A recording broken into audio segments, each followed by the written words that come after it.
भारत की कहानी सोचिए जरा, 5,000 साल से भी ज्यादा पुरानी। ये कोई छोटी मोटी कहानी नहीं, बल्कि एक महाकाव्य है। इसमें बड़े बड़े साम्राज्य हैं, दुनिया को बदलने वाले विचार हैं और आजादी के लिए एक जबरदस्त संघर्ष की दास्तां है। तो चलिए अगले कुछ मिनटों में इस शानदार सफर पर निकलते हैं और इसके सबसे खास लम्हों को एक साथ देखते हैं। अब सवाल ये उठता है कि 5,000 साल के इतने लंबे सफर को कुछ ही मिनटों में समेटा कैसे जाए।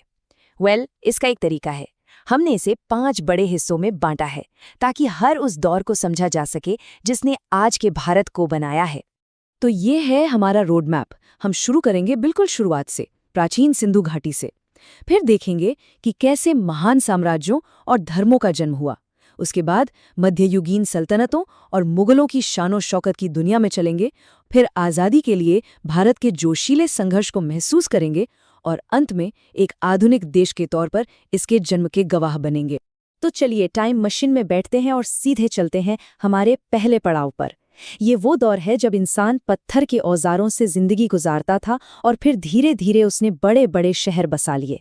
ये कहानी भारतीय उपमहाद्वीप की सुबह की कहानी है। सोचिए उस जमाने के बारे में जब लिखने पढ़ने का कोई जरिया नहीं था। पूरा पाषाण काल में जिंदगी का मतलब था पत्थर के औजारों से शिकार करना। फिर आया मध्य पाषाण काल, जिसमें थोड़े बेहतर औजार बने और जानवरों को पालने की शुरुआत हुई। लेकिन असली बदलाव तो नव पाषाण काल में आया, जब खेती बाड़ी शुरू हुई और लोगों ने एक जगह बसकर गांव बसाने शुरू किए। और इन्हीं छोटी छोटी बस्तियों से जन्म हुआ दुनिया की सबसे पहली और सबसे शानदार शहरी सभ्यताओं में से एक का सिंधु घाटी सभ्यता। हड़प्पा और मोहनजोदाड़ो जैसे शहर तो कमाल के थे। आज के मॉडर्न शहरों की तरह वहां सीधी सड़कें थीं, बढ़िया ड्रेनेज सिस्टम था। वे लोग मेसोपोटामिया तक व्यापार करते थे। लेकिन एक रहस्य आज भी है, उनकी लिखावट, जिसे हम आज तक समझ नहीं पाए हैं। तो सिंधु घाटी सभ्यता का क्या हुआ, ये आज भी एक रहस्य है। लेकिन इसके बाद भारत ने एक नए दौर में कदम रखा। ये वो वक्त था जब ताकतवर साम्राज्य बने और ऐसे नए विचार सामने आए जिन्होंने दुनिया का नक्शा ही बदल दिया। इस दौर की शुरुआत होती है वैदिक काल से। इसका नाम वेदों पर पड़ा है, जो उस समय के पवित्र ग्रंथ थे। इन ग्रंथों ने सिर्फ धार्मिक मान्यताएं ही नहीं, बल्कि समाज का ढांचा यानी वर्ण व्यवस्था भी तय की और एक ऐसी अर्थव्यवस्था की नींव रखी जो खेती पर आधारित थी और सदियों तक चली। वक्त के साथ ये पूरा इलाका 16 ताकतवर राज्यों में बंट गया, जिन्हें कहते थे महाजनपद। हर कोई एक दूसरे से आगे निकलना चाहता था। और जानते हैं, इसी उथल-पुथल के दौर में 2 नए आध्यात्मिक रास्ते सामने आए, जिन्होंने दुनिया भर में करोड़ों लोगों को प्रेरणा दी, बौद्ध धर्म और जैन धर्म। और फिर आता है भारतीय इतिहास का एक ऐसा मोड़, एक ऐसा युद्ध जिसने एक पूरे साम्राज्य की सोच को ही बदल कर रख दिया। मौर्य सम्राट अशोक ने कलिंग राज्य पर कब्जा करने के लिए एक भयानक युद्ध छिड़ा। कहते हैं कि उस जंग में हुए खून खराबे को देखकर सम्राट अशोक का दिल दहल गया, उनका पूरा नजरिया ही बदल गया। उन्होंने तलवार छोड़ दी और अहिंसा यानी बिना किसी को नुकसान पहुंचाए जीने का रास्ता अपना लिया। उनके संदेश आज भी पत्थरों पर लिखे मिलते हैं, जो शांति और दया का एक पावरफुल मैसेज देते हैं। मौर्य साम्राज्य के बाद आया गुप्त साम्राज्य का दौर, जिसे अक्सर भारत का स्वर्ण युग या गोल्डन एज भी कहा जाता है। और ऐसा क्यों? क्योंकि ये वो वक्त था जब ज्ञान और कला अपने चरम पर थे। आर्यभट्ट जैसे महान गणितज्ञों ने दुनिया को शून्य का कॉन्सेप्ट दिया, तो वहीं कालिदास जैसे कवियों ने ऐसी रचनाएं की जो आज भी अमर हैं। अच्छा, तो अब हम कहानी में आगे बढ़ते हैं और चलते हैं मध्यकाल में। ये वो दौर था जब भारत में नई ताकतें आईं और एक बिल्कुल नई तरह की संस्कृति का जन्म हुआ, जिसमें कई रंग आपस में घुल मिल गए। देखिए, इस दौर पर मुख्य रूप से 2 बड़े सल्तनतों का राज रहा।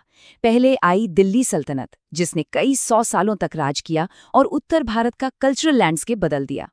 उनके बाद आए मुगल, जिनकी नींव बाबर ने रखी थी। अकबर जैसे शासकों के दौर में मुगल साम्राज्य कला, आर्किटेक्चर और मैनेजमेंट का एक बेहतरीन उदाहरण बन गया। और जब भी मुगलों की शानो शौकत की बात होती है, तो एक ही तस्वीर जहन में आती है, ताजमहल की, है ना? सम्राट शाहजहां ने इसे अपनी बेगम की याद में बनवाया था।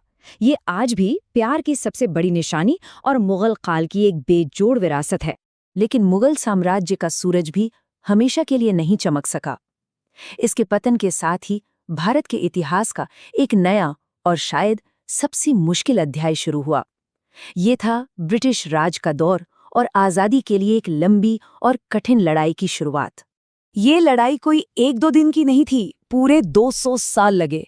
इसकी शुरुआत हुई 1757 में प्लासी की लड़ाई से, जिसने अंग्रेजों के राज की नींव रखी। फिर 1857 में आज़ादी की पहली बड़ी लड़ाई लड़ी गई, जिसे बड़ी बेरहमी से कुचल दिया गया। लेकिन आज़ादी की आग बुझी नहीं और आखिरकार वो दिन आया 1947 में, जब भारत आज़ाद हुआ। इस लड़ाई को लड़ने वाले भी कई थे और सबके तरीके अलग। एक तरफ महात्मा गांधी थे जो अहिंसा के रास्ते पर चले, तो दूसरी ओर सुभाष चंद्र बोस और भगत सिंह जैसे क्रांतिकारी भी थे। असहयोग आंदोलन और भारत छोड़ो आंदोलन जैसे आंदोलनों ने करोड़ों आम लोगों को एक साथ खड़ा कर दिया, जिसने ब्रिटिश साम्राज्य की जड़ों को हिलाकर रख दिया। और इसी संघर्ष का नतीजा था हमारा आखिरी पड़ाव, एक नए, आज़ाद और आधुनिक भारत का जन्म। 15 अगस्त 1947। ये सिर्फ एक तारीख नहीं है, ये वो दिन है जब सदियों की गुलामी के बाद भारत ने आज़ादी की सुबह देखी और दुनिया के नक्शे पर एक नए देश का उदय हुआ। लेकिन सिर्फ आज़ादी मिलना काफ़ी नहीं था। देश को चलाने के लिए एक मजबूत नींव की ज़रूरत थी, और वो नींव रखी गई 26 जनवरी 1950 को, जब भारत का संविधान लागू हुआ और भारत आधिकारिक तौर पर एक गणराज्य बना, एक ऐसा देश जो अपने फैसले खुद लेगा। तो इस पूरे सफ़र से कुछ खास बातें जो हमें याद रखनी है। पहली, गुप्त काल को भारत का स्वर्ण युग क्यों कहते हैं? क्योंकि उस दौर में विज्ञान और कला का जबरदस्त विकास हुआ। दूसरी बात, सम्राट अशोक, उन्हें क्यों याद किया जाता है? कलिंग युद्ध के बाद एक क्रूर राजा से शांति के दूत बनने के उनके सफ़र के लिए। और आखिर में वो साल जो हर भारतीय के दिल में बसा है, 1947, वो साल जब भारत ने सदियों के संघर्ष के बाद अपनी आज़ादी हासिल की। तो ये थी 5000 सालों की कहानी कुछ ही मिनटों में। ये कहानी हमें बताती है कि हम कहाँ से आए हैं। लेकिन जैसा कि हम आज इस जिंदा दिल देश को देखते हैं, असली सवाल तो ये है, यहाँ से आगे का सफ़र कैसा होगा? इस महान गाथा का अगला अध्याय क्या होगा?